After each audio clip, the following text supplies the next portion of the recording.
Parents always tell their kids, be careful who you become friends with. I never thought those words would save my son's life. It started during the first week of school. My 8-year-old son, George, came home smiling. He couldn't stop talking about the new kid. His name is Sebastian, he said. He wants to be my best friend. At first, I was happy. George had always been shy. It was nice seeing him excited. But after a few days, something changed. Every afternoon, George came home with strange stories. He talks to someone who isn't there. He says mirrors are like doors. He says his best friend isn't really Sebastian. I laughed it off. Kids have wild imaginations. At least, that's what I wanted to believe. A week later, I got a call from George's teacher. She sounded nervous. There was an incident today. She explained that Sebastian suddenly stood up in class, started talking to the empty corner of the room, then laughed. Not a normal laugh. A slow, cold, almost adult laugh. The classroom went completely silent. When the teacher asked who he was talking to, Sebastian smiled. He says you're standing in his spot. No one was there. The next weekend, George begged me. Can Sebastian sleep over? I hesitated. But his mother seemed polite. So I agreed. That night, everything felt normal. The boys watched movies. Played video games. Laughed until bedtime. Around 2:40 in the morning, I woke up to whispering. At first, I thought the boys were still awake. I quietly walked toward the bathroom. That's when I heard another voice. Not George's. Not Sebastian's. A deep, calm, almost old man's voice. It was coming from inside the bathroom. I slowly pushed the door open. Sebastian stood alone in front of the mirror. His eyes were closed. His lips moved rapidly. He wasn't speaking English. He wasn't speaking any language I had ever heard. Then, his voice suddenly changed. It became deep. Cold. Almost impossible for a child. He looked into the mirror and whispered, "Mr. Jim, I'm ready." My blood turned to ice. Then, without turning around, Sebastian quietly said, "She's watching us." I hadn't made a sound. I ran back to George's room. He was asleep. Completely unaware. The next morning, I asked Sebastian what happened. He looked confused. What mirror? I slept all night. He honestly seemed like he didn't remember anything. Later that afternoon, I visited his mother. I carefully told her everything. Instead of looking surprised, she went completely pale. She quietly thanked me, then closed the door. 3 days later, George asked, "Why isn't Sebastian at school?" I called the school office. The secretary sounded confused. They moved away. No goodbye. No warning.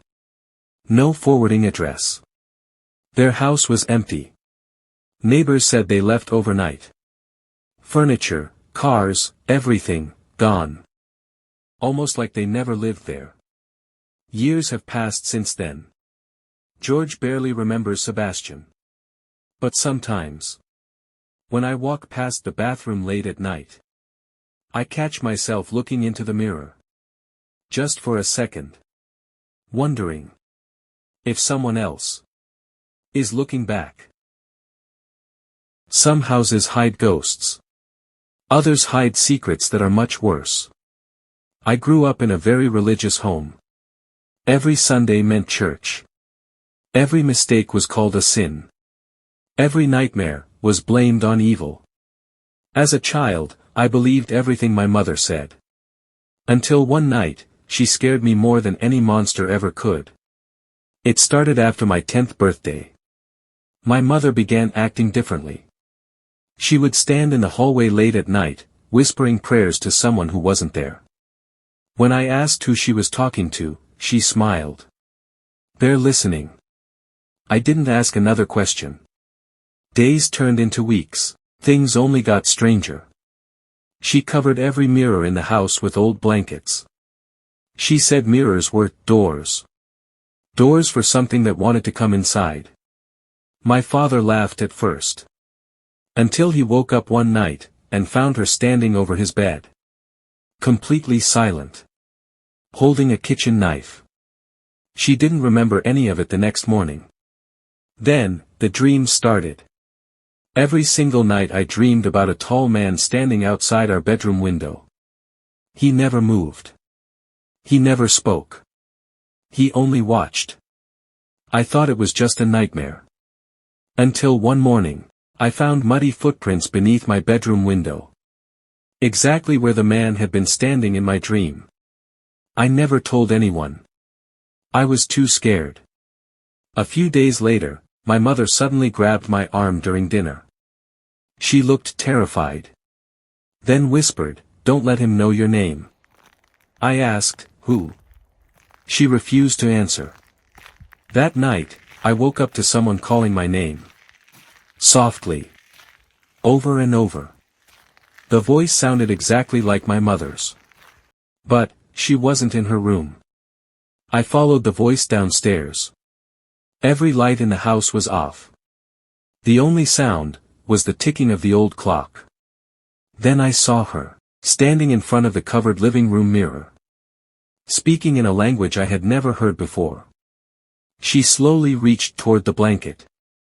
As if she wanted to uncover it. Suddenly, my father rushed in. He pulled me behind him. And dragged my mother away from the mirror. She screamed the entire time. Not in fear, in anger. The next morning, she acted as if nothing had happened.